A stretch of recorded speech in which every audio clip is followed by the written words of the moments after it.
Olá, bem-vindos à oitava aula do curso de Redes de Computadores 1 do CEDERJ. Na aula de hoje nós vamos falar sobre programação de sockets, TCP e UDP.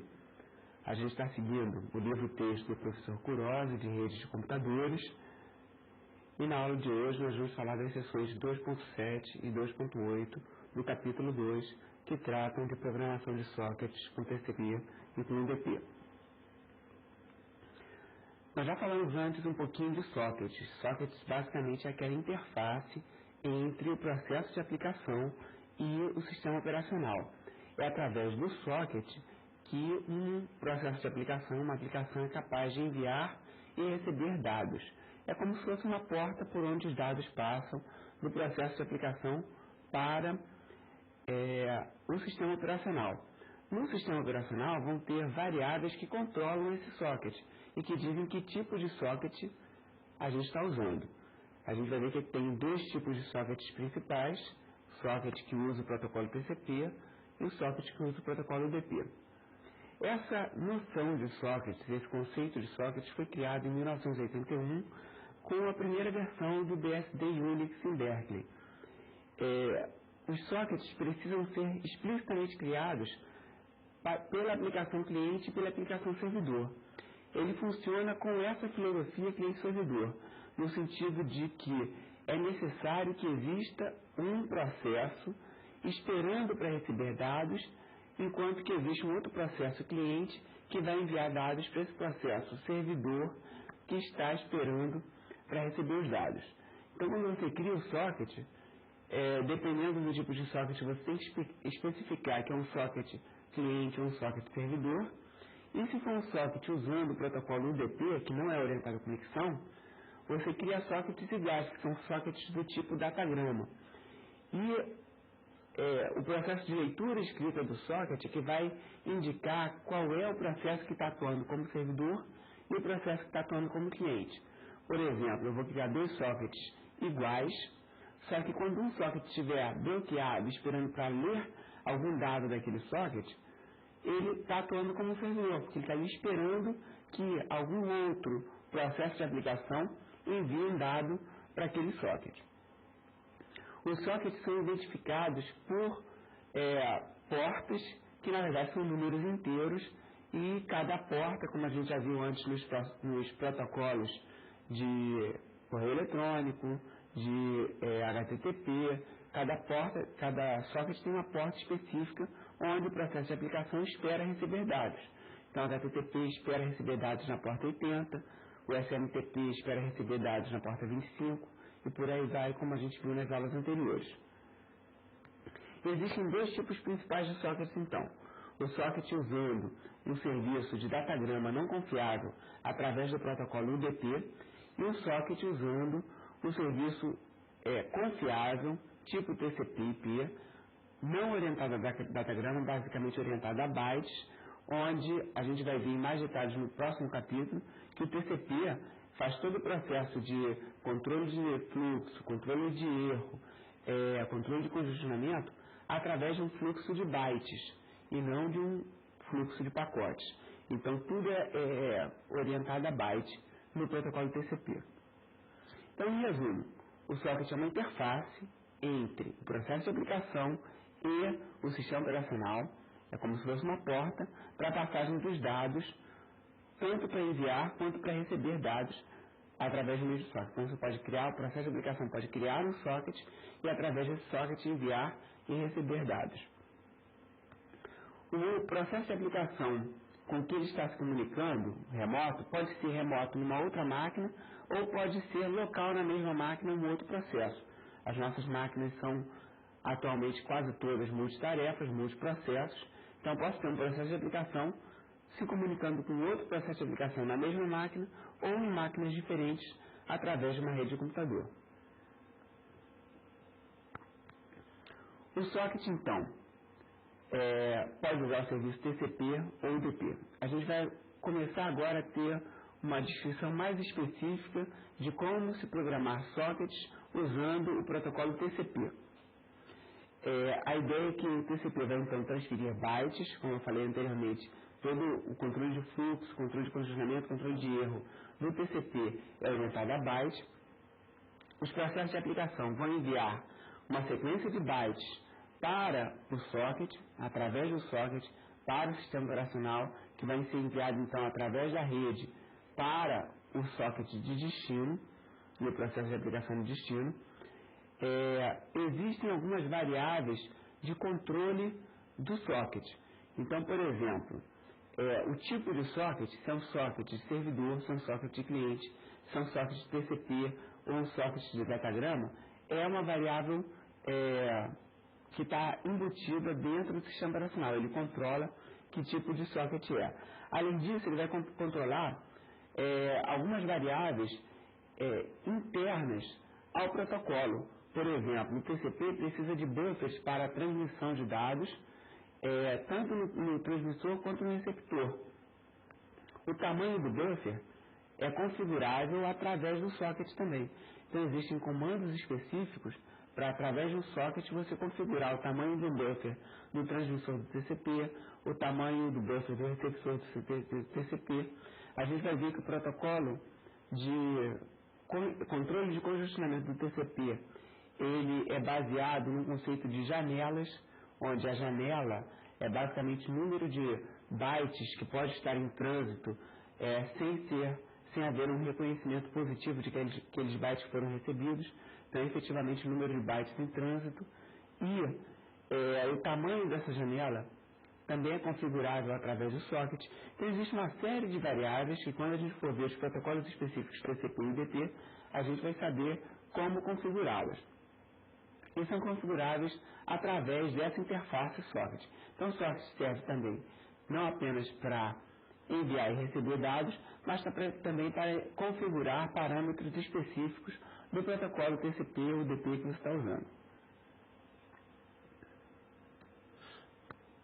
Usando o TCP, então, existe essa noção de cliente e servidor para comunicação através do socket. No caso do TCP, antes de se enviar os dados, é necessário que haja uma fase de estabelecimento de conexão, uma fase onde o cliente e o servidor vão trocar mensagens para se estabelecer uma conexão. Então, o cliente deve contactar o servidor. Antes dele poder, portanto, contactar o servidor tem que estar rodando. Então, existe a necessidade de rodar o processo servidor antes. O processo servidor vai criar, então, um socket numa porta específica e ele vai estar aguardando o contato do cliente. Ele não está guardando dados ainda da aplicação. Ele está aguardando esse contato inicial que a gente está falando de estabelecer uma conexão. Ele vai estar aguardando por uma conexão do cliente. Quando o cliente, então, quer contactar o servidor, o processo cliente tem que criar um socket na máquina do cliente, local no cliente. Ele vai especificar, então, o endereço IP destino do servidor e o número de porta que o servidor está usando. Então, por exemplo, no caso de um servidor HTTP, ele provavelmente vai estar esperando na porta 80 e vai ter como máquina destino o nome daquela máquina onde o servidor está rodando. Por exemplo, www.c.uf.br. Poderia ser um endereço de um servidor HTTP rodando na porta 80. Um cliente, qual é o cliente da HTTP? É um browser, um navegador rodando em qualquer outra estação. Ele vai criar o seu socket e, na hora de conectar com o servidor, ele vai ter que especificar o endereço IP e o número da porta do servidor. Na linguagem Java, quando você cria um socket no cliente, um socket TCP no seu cliente, nesse momento, no ato de criação do socket, você já precisa especificar o nome do servidor e a porta que o servidor está usando. Em outras linguagens, o processo pode ser um pouquinho diferente. Nesse curso, a gente vai estar mostrando um pouco da programação de sockets utilizando a linguagem Java, que já embute nas classes e nos métodos vários passos intermediários. Por exemplo, tradução de nome e endereço IP já é feito de forma automática. Então, quando eu crio meu socket, eu especifico o endereço IP do servidor ou o nome do servidor. Eu não preciso escrever o endereço IP da máquina www.tc.uf.br. Eu posso simplesmente colocar o nome www.tc.uf.br e não o endereço IP, por exemplo, 200.20.15.23, alguma coisa assim. Não é necessário, então, colocar um endereço, porque a linguagem Java já tem a responsabilidade de traduzir o nome e o endereço através do serviço de DNS que a gente discutiu na aula passada. Bom, então quando o cliente cria o socket, nesse momento já é feito o estabelecimento de conexão com o servidor. Se o servidor não estiver esperando por um cliente, né, se tiver algum problema de conexão na rede, se a gente não conseguir contactar o servidor, vai dar problema na criação do socket. O socket do cliente não é criado se houver qualquer problema na conexão com o servidor. Bom, quando o servidor ele é finalmente contactado pelo cliente, nesse momento ele vai criar um outro socket. Esse socket sim vai ser específico para a comunicação de dados com aquele cliente. Então, por exemplo, eu posso ter um servidor HTTP rodando na máquina www.tc.uf.br, rodando na porta 80. Quando o primeiro cliente conecta a ele na porta 80, o processo do servidor cria um novo socket específico para aquele cliente e volta a esperar na porta 80 para conexões de outros clientes que possam se conectar àquele servidor HTTP. Até porque no serviço de web, né, de um servidor web, você pode ter vários clientes se conectando quase que simultaneamente àquele servidor. Então ele, para se comunicar com mais de um cliente simultaneamente, ele tem que criar portas específicas para cada cliente. Como é que ele identifica quem é o cliente que ele está falando? Através do endereço IP e do número da porta do cliente de origem. Então, cada cliente vai ter um endereço IP diferente, vai ter um número de porta diferente. Então, através desse mapeamento do número de porta e do endereço IP do cliente, ele sabe qual é o cliente que ele quer falar. Então, o servidor identifica o cliente através do endereço de origem. Esses detalhes vão ser vistos em mais detalhes no capítulo 3, quando a gente estiver falando especificamente do protocolo TCP e UDP. Mas, em geral, do ponto de vista da aplicação, o que a gente precisa saber é que se a minha aplicação precisa de um serviço de transferência de dados confiável, com controle de fluxo, controle de congestionamento, entrega ordenada dos dados, né, dos bytes, entre o cliente e o servidor, a gente vai estar usando o protocolo TCP.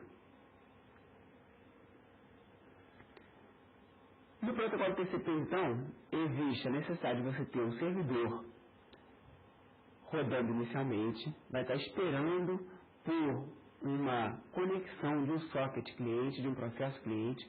O processo cliente vai se conectar com o processo do servidor através desse mecanismo chamado Three-Way Handshake, que na tradução do livro está como nome de apresentação em 3 vias, porque são enviados 3 pacotes de controle, por isso que se chama Three-Way Handshake, onde um cliente informa ao servidor que ele quer se conectar, o servidor confirma a conexão, e então o cliente envia uma confirmação de que a conexão está aberta.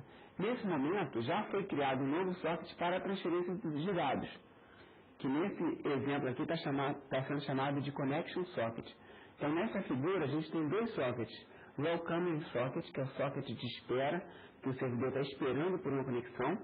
Quando a conexão acontece, o servidor cria um socket chamado de Connection Socket. Esse Connection Socket é o socket que efetivamente vai estar lidando com a transferência de dados entre o processo de cliente e o processo do servidor.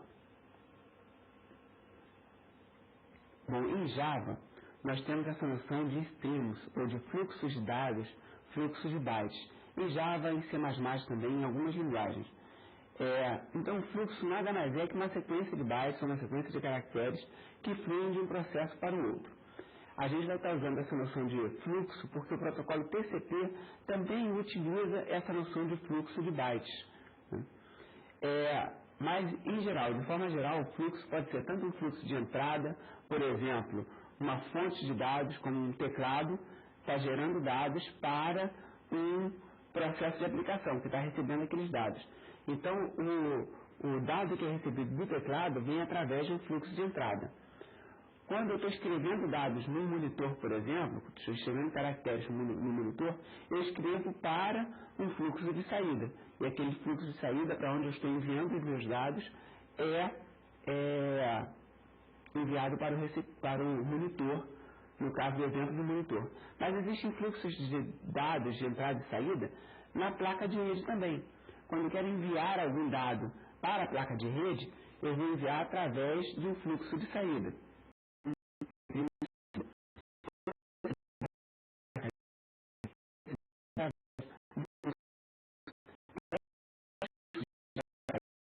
Associados a vários dispositivos de entrada e saída diferentes. Teclado, monitor, placa de rede, scanner e por aí vai.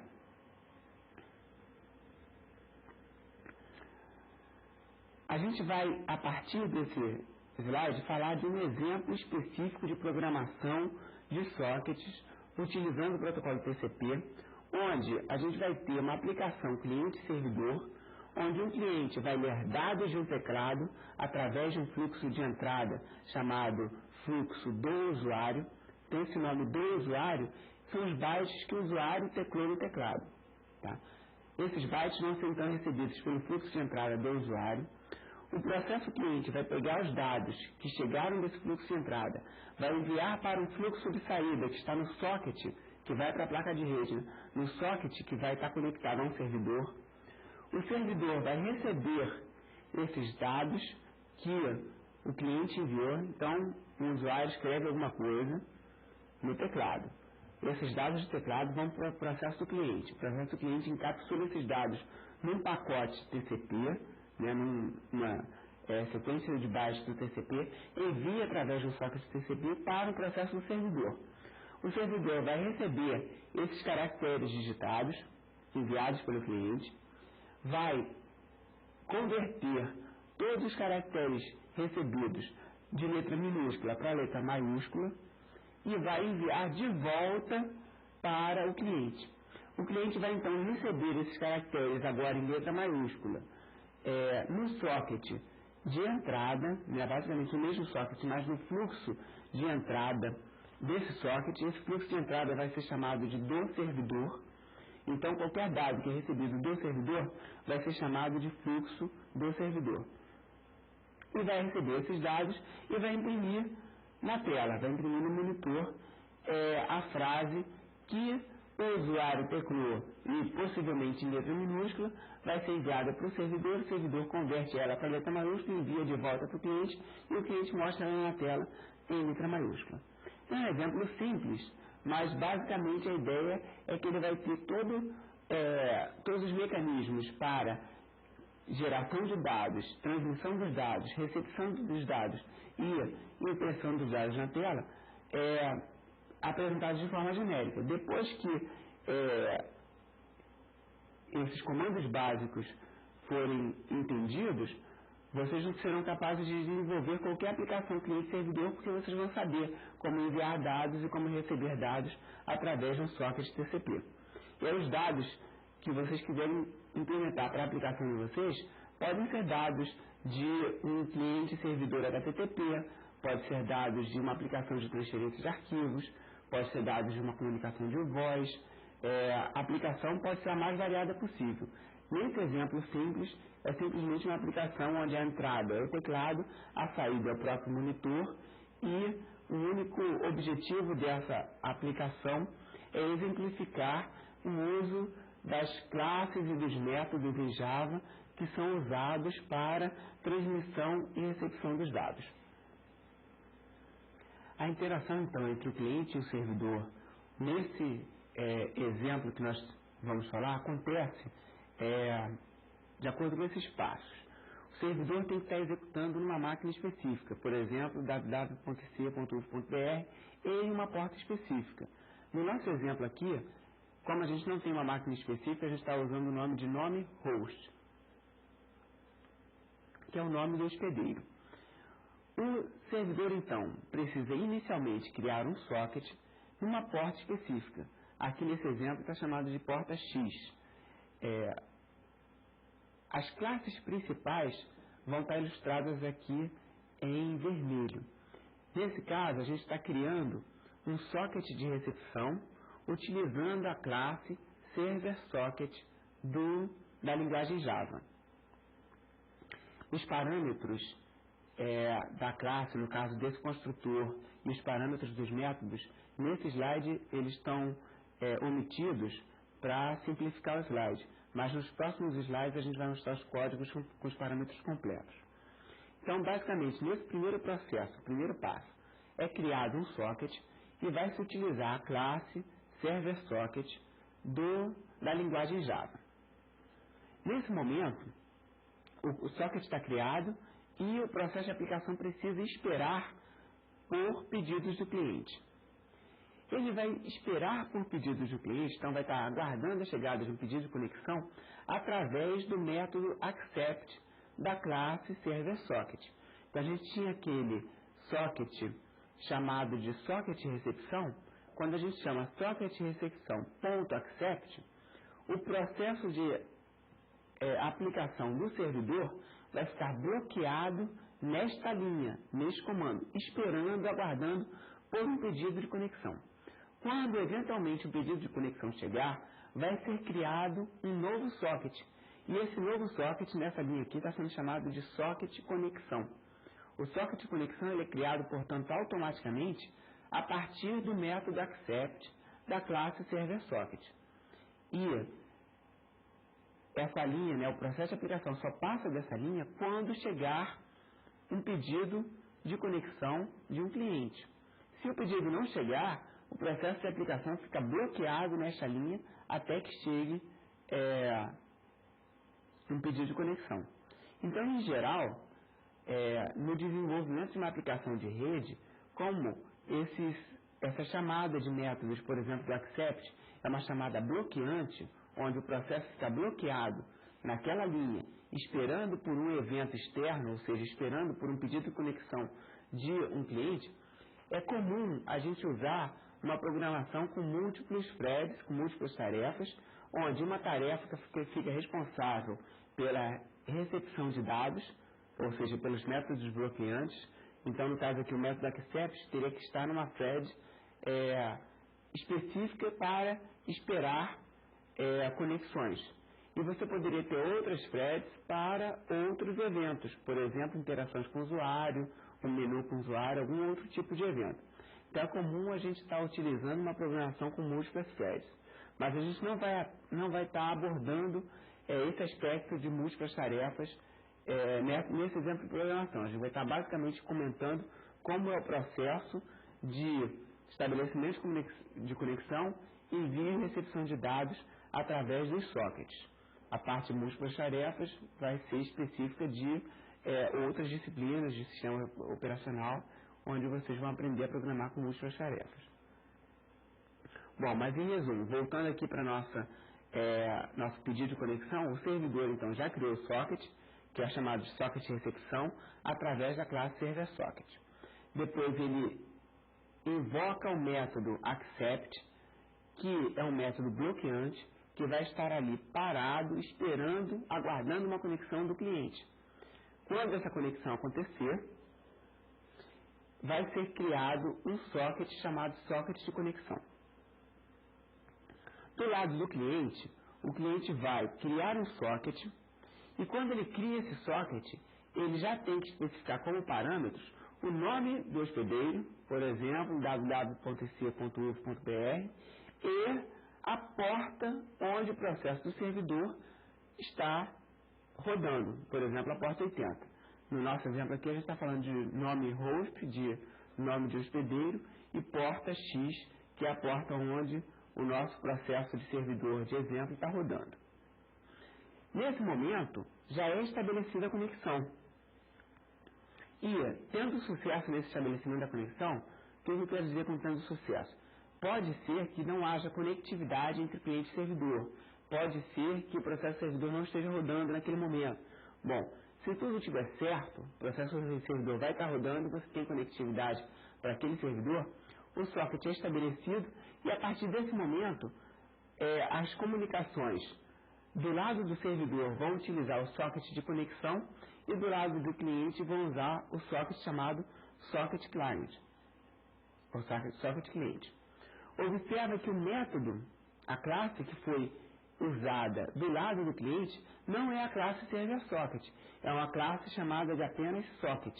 Então a classe socket, que é diferente da classe server socket, ela é utilizada para clientes TCP. Então, a princípio, a gente já viu duas classes principais, server socket e socket, e um método principal, que é o método accept. A partir desse momento, então, o cliente vai passar a enviar pedidos e esperar respostas, né, enviando dados, solicitando algum tipo de resposta do servidor. O servidor vai ler o pedido e, novamente, todo o processo de leitura de um socket é um processo bloqueante. Observa que agora o servidor está lendo do socket conexão e não do socket recepção. Socket recepção foi criado apenas para ficar esperando conexões de um ou mais clientes. O socket conexão, que foi aquele que é criado pelo método accept, ele sim é que vai estar sendo usado para enviar e receber dados para o cliente. Depois do processo de envio e resposta dos dados do servidor para o cliente, o servidor e o cliente, quando estiverem satisfeitos, o cliente pode fechar o socket, o servidor fecha o socket também e volta a aguardar novos pedidos de conexão de outros clientes. Nesse caso, a gente está ilustrando exatamente a estrutura do código que vai ser mostrado no próximo slide. Mas existem outras estruturas de código para transmissão e recepção de dados, onde você pode ter uma tarefa específica para ficar recebendo dados e uma tarefa por cliente sendo criada a cada novo pedido de conexão. Então, como eu falei, essa parte de criação de tarefas é muito comum em aplicação de redes, mas a gente não vai estar abordando isso nesse curso, e essa parte de programação com multitarefas deve ser abordada num curso de sistema operacional que vocês devem ver mais à frente. Bom, exemplificando agora o nosso cliente e o nosso servidor em linguagem Java específica. A gente vai usar o pacote java.io para as leituras e escritas dos dispositivos de entrada e saída, teclado, monitor, e vai usar o pacote java.net para criação dos sockets, no caso server socket, classe socket, método accept e por aí vai. Então o programa aqui é um programa completo, na verdade é um único arquivo que vocês devem nomear ele de cliente TCP, seguindo o nome da classe principal da classe cliente TCP. Se vocês quiserem, podem pegar o código do jeito que está, fazer copy e paste para um arquivo texto e salvar ele com o nome de cliente tcp.java e compilar ele com o comando java cliente tcp.java e ele vai gerar um objeto executável Java que vocês vão poder usar para rodar e para ver a interação do cliente com o servidor. Então, novamente, a gente vai estar precisando de duas frases. A frase original, que é a frase que é digitada pelo usuário. Então, lembra que o usuário vai digitar uma frase. Essa frase vai ser enviada para o servidor vai converter ela para letras maiúsculas e a gente vai receber essa frase de volta modificada. Então, a gente está criando aqui nesse exemplo duas strings, uma chamada frase e a outra chamada frase modificada. E a frase vai ser usada para armazenar os dados digitados pelo usuário no teclado e a frase modificada para receber os dados que o servidor vai enviar. Essa frase modificada vai ser eventualmente impressa na tela. A gente está criando também agora alguns streams de entrada e de saída. O stream do usuário é um input stream, onde a gente está associando ele ao system.in. O system.in, por default, é o teclado, é o dispositivo de entrada padrão do Java. Então, no caso, a gente está criando um fluxo de entrada chamado do usuário. A gente também está criando, nesse cliente TCP, um socket cliente da classe socket. Então, a gente tem socket, que é a classe principal. Socket cliente é o nome do socket. E a gente está chamando new socket, então estamos chamando o construtor dessa classe socket com dois parâmetros de entrada. Um é o nome do hospedeiro, que nesse exemplo aqui vocês vão ter que substituir pelo nome ou pelo endereço IP da máquina que vocês estiverem rodando o servidor. No exemplo que eu tenho usado nessa aula, vocês escreveriam, por exemplo, www.ic.uf.br. Mas se vocês estiverem no laboratório público ou na própria casa de vocês e quiserem rodar um processo cliente e servidor na mesma máquina, vocês podem botar o nome da máquina de vocês, em vez de nome host, botar o nome da máquina de vocês, substituindo essa string. E o número da porta é um número aleatório qualquer, um número inteiro. No caso aqui a gente escolheu o número 6789. É importante que seja um número apenas que não esteja sendo utilizado por nenhum outro processo na sua máquina cliente. Então, no caso, 6789 é um número alto que, em geral, os processos de aplicação padrão, SMTP, HTTP, FTP, usam portas baixas, porta 20, porta 21, porta 25, porta 80. Então, essa porta 6789 é uma porta muito alta, que normalmente não é utilizada por nenhum processo.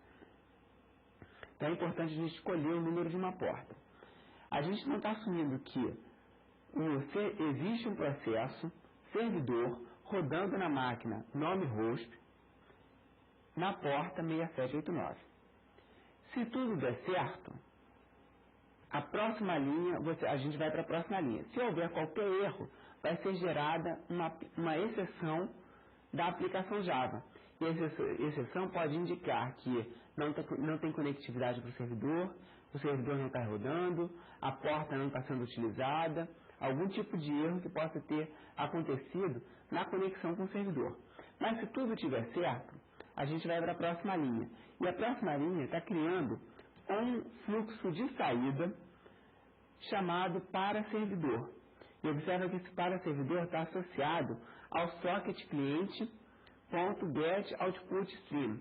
GetOutputStream é, portanto, um método da classe socket. Observa que a variável socket cliente é da classe socket, ela pertence à classe socket, é uma instância da classe socket.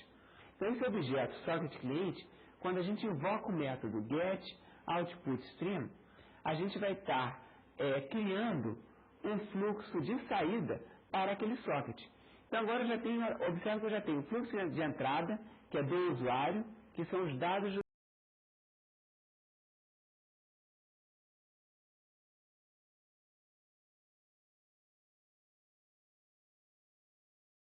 que eu acabei de criar, de conectar com o servidor. Então, socket cliente.getOutputStream, ele vai me retornar um fluxo de saída para aquele socket. Então, se eu quiser escrever alguma coisa no socket, por exemplo, escrever a frase que eu li do teclado, que é o system.in, e escrever ela no socket, eu posso já escrever diretamente nesse fluxo de saída chamado para servidor. Bom, a nossa aplicação, lembrando, ela recebe um dado do teclado, envia para o socket para o servidor vai receber e a gente vai ter que ler alguma coisa desse mesmo socket e imprimir na tela. Então agora a gente vai passar para esse outra fase. Para eu ler alguma coisa do socket, eu tenho que ter um fluxo de entrada de dados daquele socket. Então eu vou chamar um outro método da mesma classe socket, chamado getInputStream. Então observa que o método getInputStream está sendo criado a partir do objeto socketClient. Então socketClient.getInputStream me retorna um fluxo de entrada dos dados a partir do socket que eu acabei de criar, do socketClient. O usuário, então, agora, no caso o cliente, pode começar a fazer o processo de ler uma linha do fluxo de entrada do usuário. Essa linha que vai ser lida através do método readLine do fluxo de entrada do usuário, ela vai ser armazenada na string frase. A string frase, então, vai ser enviada para o fluxo de saída para servidor. Então, o fluxo de saída para servidor, quando eu escrevo para servidor.writeBytes frase, eu estou escrevendo a minha string, que foi digitada pelo usuário, no socket para servidor, no fluxo de saída para servidor.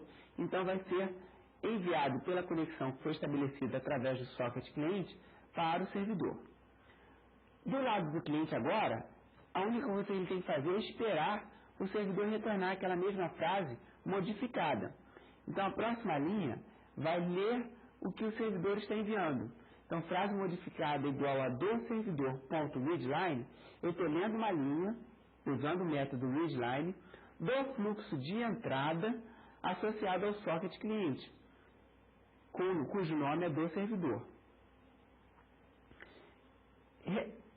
Esse método readLine do servidor, ele é um método bloqueante. Então, nesse momento, o processo do cliente vai estar parado naquela linha, esperando que o servidor envie a frase modificada. Quando a gente passar dessa linha, significa que alguma linha foi recebida. Passar dessa linha de código, significa que alguma linha foi recebida e a string recebida vai estar armazenada na string chamada frase modificada. E o próximo comando, system.out.println, vai basicamente imprimir esta frase na tela.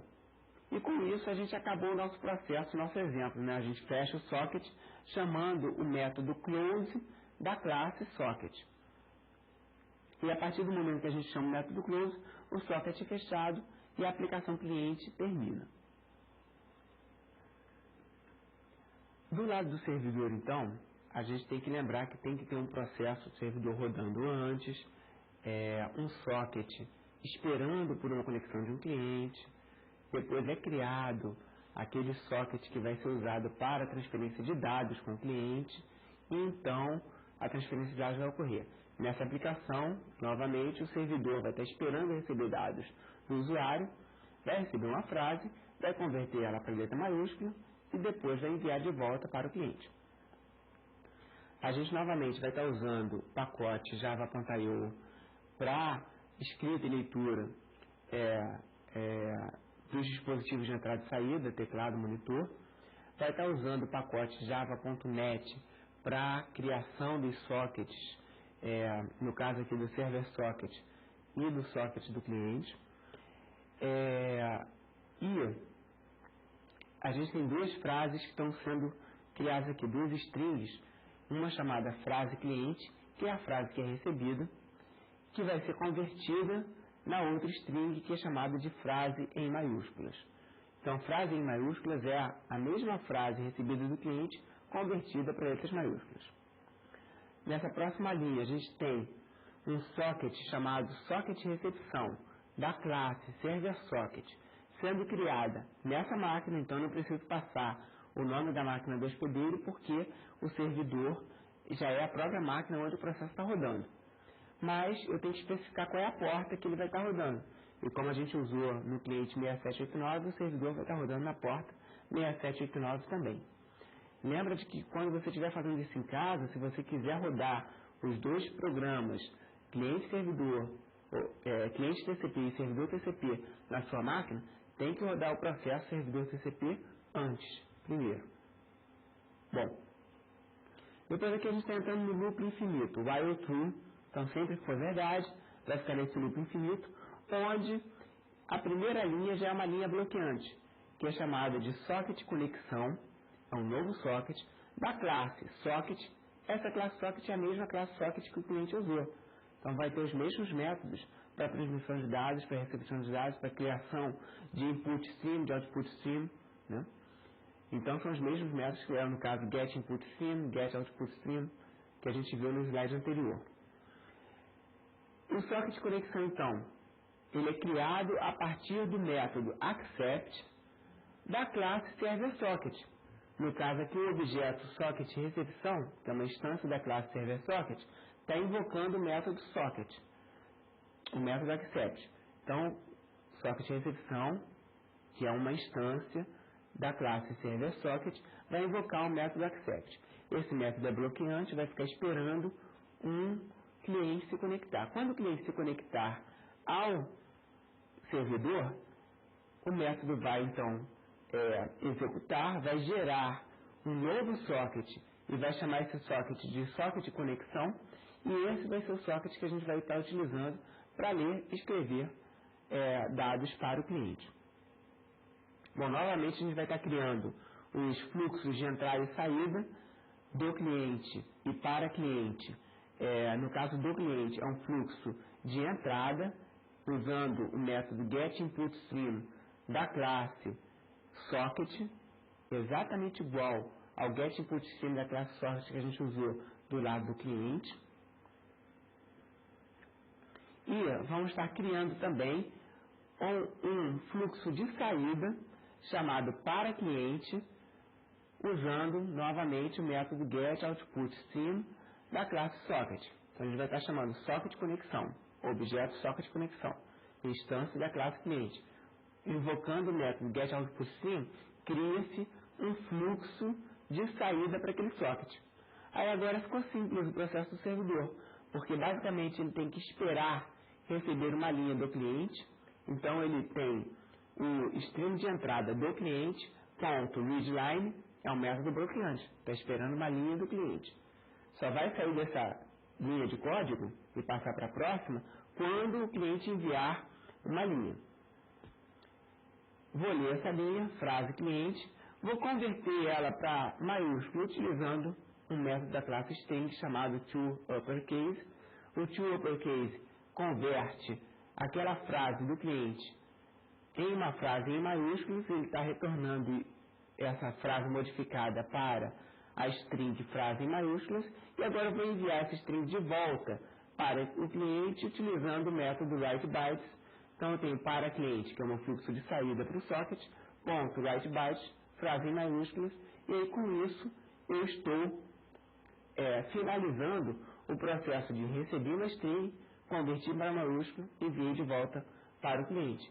E agora eu posso voltar para o meu loop inicial e esperar uma nova conexão de um novo cliente que queira se conectar a mim.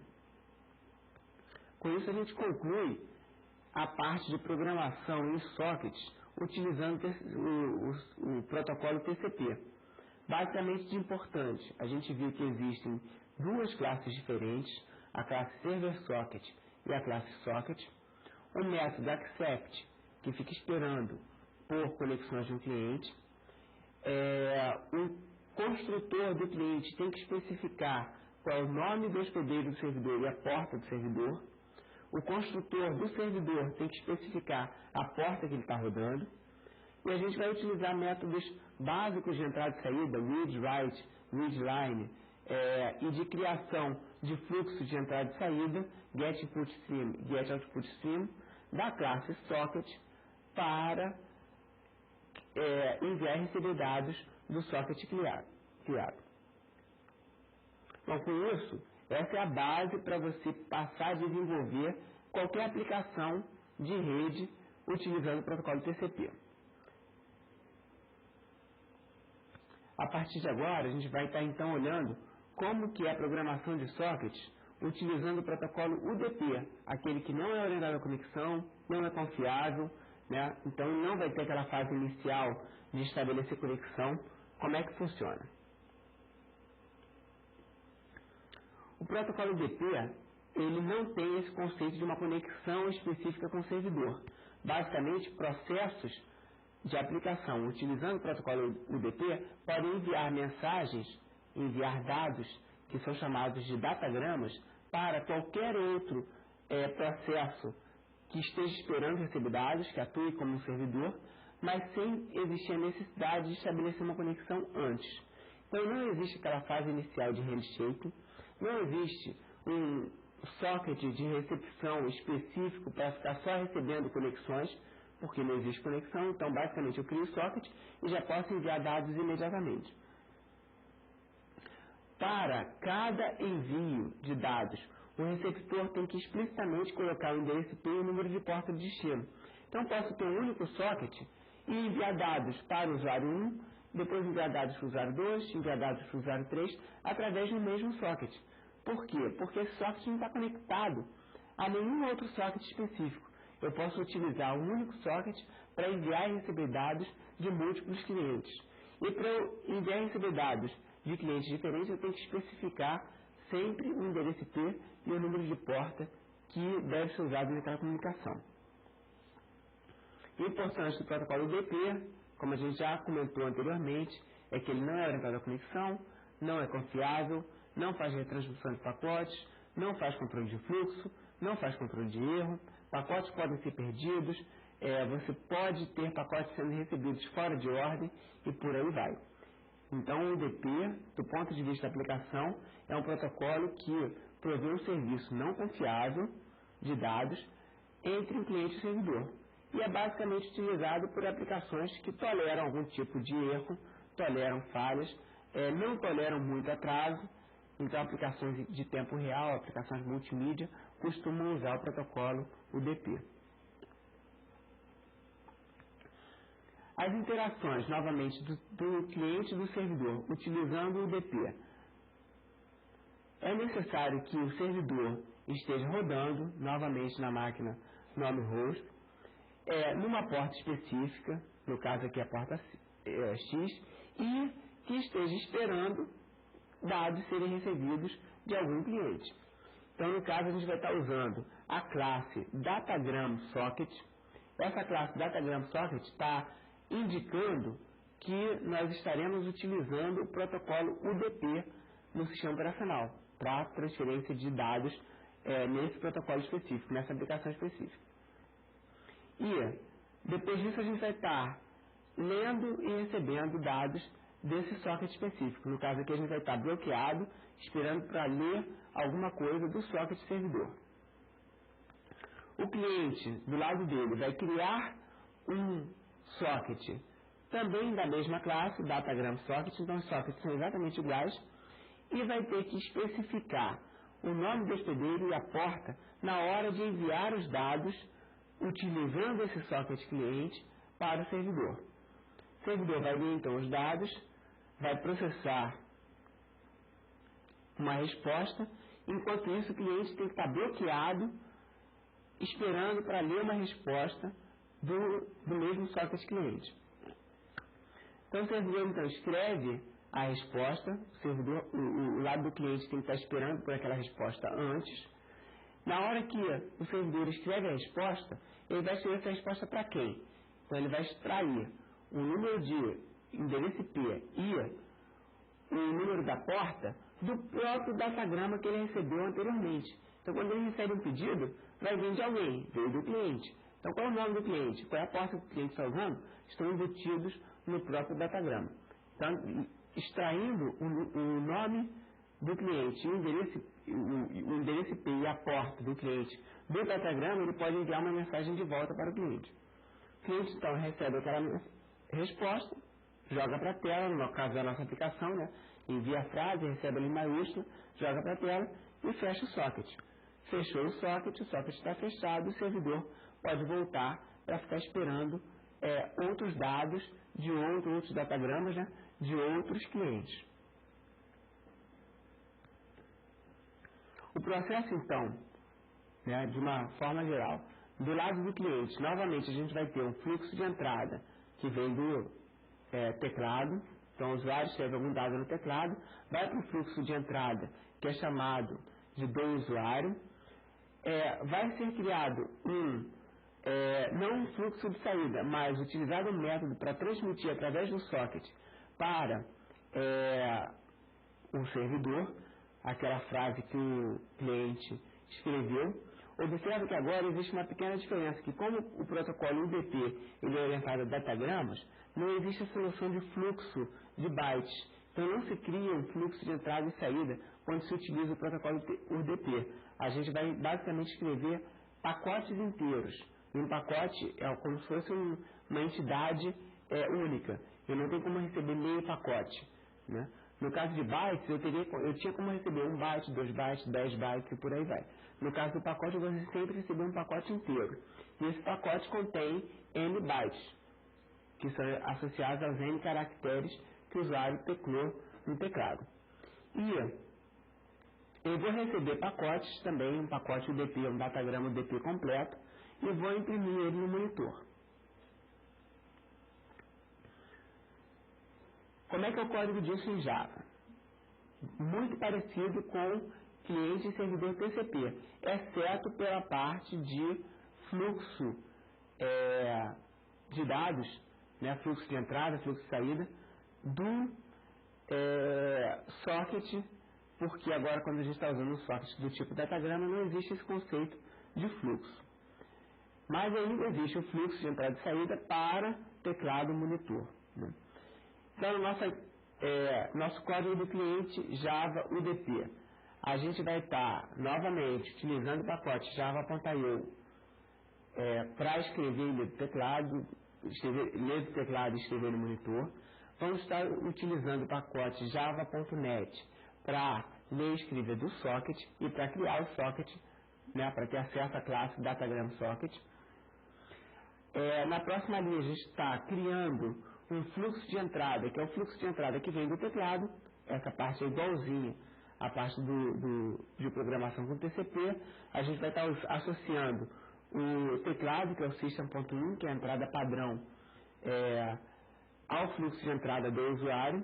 Então esse do usuário é um fluxo de entrada que vai estar capturando os caracteres teclados no teclado. A gente está criando um socket cliente, e observa agora que quando a gente cria o socket cliente, a gente usa a classe Datagram Socket, mas a gente não precisa especificar nome e endereço IP de ninguém, né? Não tem porta específica, não tem endereço IP, nada disso. Na verdade, a porta e endereço IP vão estar sendo utilizados na hora do envio dos dados. Na criação do socket, utilizando o UDP, do socket do tipo datagrama, você simplesmente cria o socket e não precisa especificar naquele momento qual o nome do hospedeiro e a porta. A próxima linha é uma chamada específica ao serviço de DNS. Lembra que o DNS traduz nomes para endereços IPs? Então aqui eu estou usando o método getByName da classe INET-ADDRESS, que é Internet Address, endereço da internet, e essa classe INET-ADDRESS vai me retornar, esse método getByName, vai me retornar o endereço IP associado ao nome do hospedeiro que eu quero me conectar, ao nome do servidor que está rodando essa aplicação sobre o protocolo UDP. Então, por exemplo, getByName, o nome de uma máquina específica, vai retornar o endereço IP daquela máquina. As próximas duas linhas são basicamente duas strings de dados, né? Dois arrays de bytes. Dois arrays de bytes, um chamado dados envio e outro chamado dados recebidos. Ambos têm um limite máximo de 1024 caracteres, 1024 bytes. Isso vai ser usado basicamente para converter os caracteres em bytes antes de serem transmitidos. Eu vou estar lendo uma frase que vem do fluxo de entrada do usuário através do método readLine. Então, readLine do fluxo de entrada do usuário vai me retornar uma string e vai estar armazenada na variável frase. Eu vou então converter essa string em bytes, utilizando o método getBytes da classe string, e retorna a variável dados envio. Então, dados envio é basicamente a frase digitada pelo usuário. E são os dados que eu vou querer enviar para o servidor. Agora aqui é a grande diferença entre usar TCP e usar UDP. No usar o TCP, eu basicamente escrevo write bytes e ele envia os dados. Eu não preciso dizer para quem, porque a conexão já foi estabelecida anteriormente através do método accept. Agora, como o UDP pode enviar dados para máquinas diferentes, usuários diferentes, portas diferentes para cada pacote, eu preciso que cada pacote contenha o endereço IP que eu quero me conectar, a porta e os dados que eu vou enviar. Então aqui vai ser criado um pacote do tipo datagrama, utilizando-se a classe datagram packet. Então, datagram packet é o nome da classe que contém um pacote datagrama que é usado pelo protocolo UDP. E esse pacote precisa conter não apenas os dados, que está aqui representado pela variável dados envio, o tamanho dos dados, que é o método length, dados envio.length, o endereço IP do destino para onde eu quero enviar aqueles dados e o número da porta de onde eu quero enviar os dados. E aqui no caso a gente está usando a porta 9876. E aí sim, através desse datagrama criado, que agora o datagrama é chamado de pacote enviado, eu posso enviar esse pacote utilizando o método send da classe datagram socket. Lembra que o socket cliente é uma instância, um objeto da classe datagram socket. Quando eu invoco o método send, ele vai estar enviando um datagrama inteiro. E esse datagrama precisa ser da classe datagram packet. Bom, envio o meu datagrama, agora eu estou bloqueado, esperando receber um datagrama do servidor. Para receber esse datagrama, eu tenho que criar um datagrama vazio. Esse datagrama vazio é chamado, nesse exemplo aqui, de pacote recebido. Também da classe datagram packet, mas é um dado que eu vou receber. Então aqui eu não preciso especificar endereço IP, não importa. E vou invocar o método receive da classe datagram socket. Esse método receive da classe datagram socket é um método bloqueante também, que vai estar parado ali esperando receber um datagrama que vai ser colocado na variável pacote recebido. Então, quando o servidor enviar o datagrama, ele vai ser alocado e colocado na variável pacote recebido. E aí, então, agora eu posso pegar e criar uma string a partir daquele pacote recebido, acessando os dados daquele datagrama, ver que o pacote recebido não é uma frase. O pacote recebido é um datagrama inteiro, que tem o cabeçalho IP, endereço IP, porta e por aí vai. Se eu extrair a parte de dados dele, aí sim eu tenho a minha frase. Então, utilizando-se o método getData, data não é data de dia, hora não, é dados, né? E getData de dados. Então, utilizando o método getData, eu vou estar acessando a parte de dados daquele datagrama. Esse sim é a frase que o servidor está enviando. E aquela frase, então, pode ser impressa no monitor através do método system.out.println, frase modificada.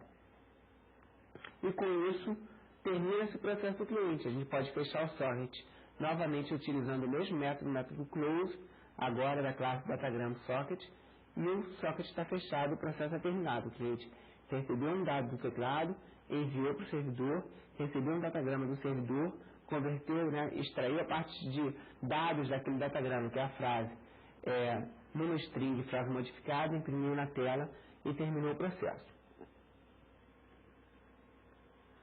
Do lado do servidor, o processo então é semelhante ao que foi feito com o protocolo TCP também, exceto novamente a parte de criação dos fluxos de entrada e saída do socket que não existem quando a gente usa um datagrama. Então, basicamente, o servidor vai estar esperando por datagramas completos e vai enviar datagramas completos também. O processo basicamente é um loop, onde o servidor fica esperando receber um datagrama do cliente, converte, extrai a parte de dados numa frase, converte aquela frase para maiúsculo, cria um novo datagrama e envia esse datagrama de volta para o cliente e acabou o processo. Então, como é que é isso aí na parte de programação em Java? O servidor, ele vai estar usando o pacote java.io para escrita e leitura de dados da entrada e saída padrão, se for necessário. Java.net para acesso à classe datagram socket. No caso aqui específico, quando a gente criou o socket do servidor, como a gente sabe que esse socket vai estar esperando numa porta específica, a gente já especificou um número para aquela porta, que é o mesmo número que o cliente utilizou, 9876. É o número da porta onde o servidor vai estar esperando. Observe que o cliente criou um socket sem especificar o número de porta. Então, o sistema operacional atribui a ele um número de porta qualquer que não esteja sendo utilizado naquele momento. De novo, 2 arrays de bytes dados enviados e dados recebidos, de tamanho máximo 1024 bytes, e aqui o nosso loop infinito, onde é criado um datagrama, que é o datagrama que o servidor espera receber do cliente, com tamanho máximo 1024 bytes, e é chamado o método receive, que é aquele método bloqueante da classe DatagramSocket, que vai estar esperando receber um datagrama do cliente, que vai ser o datagrama que contém a frase que o usuário digitou no teclado. Após o método receive completar, vai ter sido recebido um datagrama chamado pacote recebido. Quando eu acesso o método getData, getDados, do pacote recebido, eu vou estar acessando a parte de dados daquele pacote, que é a minha frase. Então tem a frase, a string frase, é a parte de dados do pacote recebido. No pacote recebido, eu também tenho o endereço IP e tem a porta que o cliente está usando. Então eu vou estar utilizando o método getAddress da classe DatagramPackage, que é parte do pacote Datagrama que foi recebido. E vou estar usando o método getPort, também da classe DatagramPackage. Ambos vão retornar o endereço IP e a porta, respectivamente. Então, eu vou ter acesso ao endereço IP e a porta do meu cliente. Com isso, eu já tenho tudo para criar um novo datagrama, né? Eu vou estar convertendo aquela frase recebida, utilizando o método toUpperCase, para uma nova string, que é a string modificada, a string em maiúsculo. Vou estar convertendo ela para bytes, utilizando o método getBytes, e então criando o meu datagrama, que é o DatagramPackage pacote enviado, é o datagrama que eu quero enviar. Ele tem dados enviados, é a frase em maiúsculo, dados enviados.length é o comprimento, o tamanho dessa frase, IP address é o endereço IP do cliente, e porta é a porta do cliente, a porta que o cliente está usando naquele momento, que a gente não sabe nem qual é o valor nesse nosso exemplo, porque ele é dinâmico. Cada vez que o cliente rodar, como ele não especifica o número de porta dele, ele vai estar utilizando um número de porta diferente. E então a gente pode utilizar novamente o método send para enviar um datagrama inteiro da classe DatagramSocket, enviando o pacote datagrama, pacote enviado. E com isso a gente termina o nosso loop e volta para estar esperando uma nova frase, um novo datagrama de um outro cliente que venha se conectar. Bom, com isso, com esse segundo slide, a segunda parte, a gente viu como enviar e receber dados utilizando sockets através do protocolo UDP, que não utiliza extremos de entrada e saída, fluxo de entrada e saída. Ele basicamente utiliza datagramas. Então, na hora de enviar e receber dados, eu tenho que, criar meu socket, não preciso especificar naquele momento o endereço IP e a porta de destino, porque cada datagrama que é criado vai conter esse endereço e porta. Gerar os dados, no caso aqui os dados são recebidos do teclado, podia ser dados de um arquivo, podia estar lendo dados, né, de um microfone, podia ser de qualquer tipo de dados. Esses dados têm que ser encapsulados em bytes dentro de um datagrama. E na hora de criação do datagrama eu preciso sim especificar o endereço IP, porta e comprimento do datagrama. Pego esse datagrama e envio para o receptor através do método send. Do lado do receptor, ele tem que estar esperando receber um datagrama através do método receive, da classe DatagramSocket, e extrair os dados utilizando o método getData da classe DatagramPackage para ter acesso aos dados daquele pacote datagrama recebido. Pode-se ainda precisar utilizar o método getAddress e getPort também da classe DatagramPackage. Esses são basicamente os métodos mais básicos, mais fundamentais, que são necessários para a comunicação de dados, utilizando-se datagramas, utilizando-se o protocolo UDP e sockets utilizando UDP. Com isso a gente conclui a parte de programação com sockets, tanto usando o TCP quanto o UDP. E para resumir um pouco o que foi visto em todo esse capítulo 2, a gente conversou bastante sobre vários aspectos de aplicações.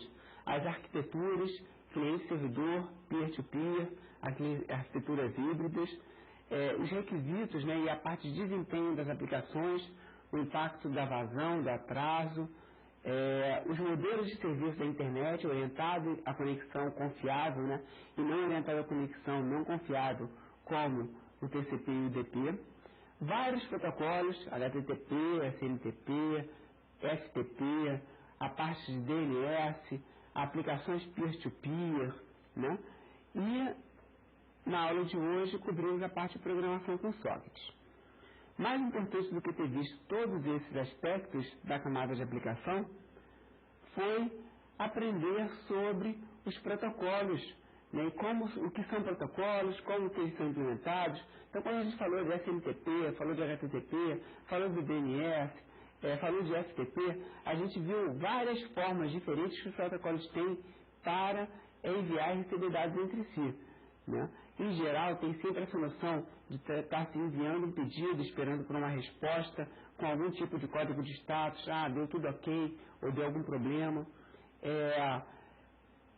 A questão de formatação da mensagem, né, em geral, procura-se separar os dados de uma parte de controle chamada cabeçalho, onde contém informações sobre os dados, o comprimento, talvez número de porta, talvez endereço IP,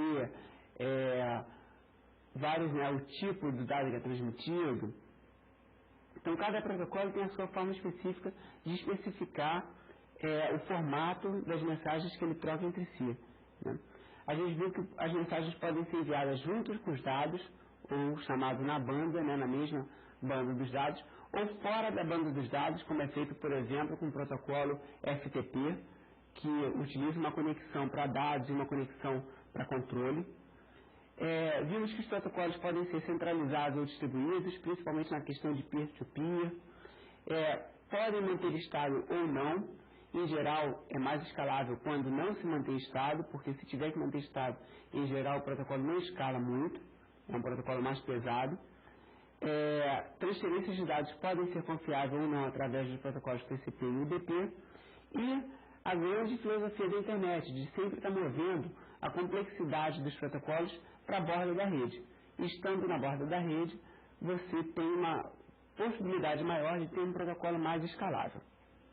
Com isso, a gente resume tudo que foi visto no capítulo 2 e está pronto para encarar um pouco da camada de transporte que vai ser vista no capítulo 3, em específico os protocolos TCP e UDP. E com isso, a gente conclui a aula de hoje.